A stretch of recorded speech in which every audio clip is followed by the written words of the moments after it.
ফুলবাড়িতে training চলাকালীন civic ভলান্টিয়ারের মৃত্যু, গাফিলতির অভিযোগে পুলিশ ক্যাম্পে রণক্ষেত্র।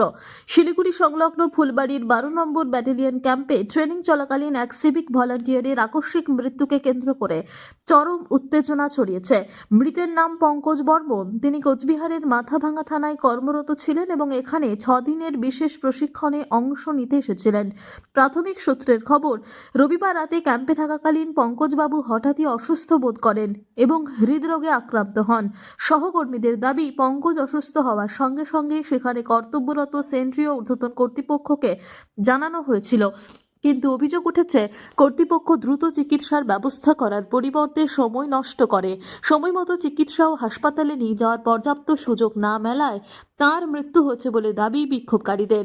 এই মৃত্যুর খবর জানাজানি হতেই সোমবার সকালে ক্ষোভে ফেটে পড়েন প্রশিক্ষণরত অন্যান্য সিভিক ভলান্টিয়াররা। তাদের অভিযোগ, ক্যাম্পে প্রশিক্ষণার্থীদের জন্য যথাযথ চিকিৎসা ব্যবস্থা বা আপৎকালীন কোনো পরিষেবা নেই। এছাড়াও অতিরিক্ত মানসিক চাপের ফলেও এই দুর্ঘটনা ঘটে থাকতে পারে। বর্তমানে ক্যাম্পের ভেতর পরিস্থিতি অত্যন্ত উত্তপ্ত। সহকর্মীরা মৃতদেহ আটকে রেখে দীর্ঘক্ষণ বিক্ষোভ দেখান এবং দোষীদের শাস্তির দাবি তোলেন। ঘটনা নিয়ে পুলিশের পক্ষ থেকে এখনো পর্যন্ত কোনো আনুষ্ঠানিক বয়ান দেওয়া হয়নি। বর্তমানে পুলিশ পরিস্থিতি নিয়ন্ত্রণে আনার চেষ্টা চালাচ্ছে এবং পুরো বিষয়টি তদন্ত করে দেখা হবে বলে আশ্বাস দেওয়া হয়েছে। পঙ্কজ বর্মনের পরিবারের সদস্যদের খবর দেওয়া হয়েছে, তারা পৌঁছলে পরবর্তী পদক্ষেপ নেওয়া হবে।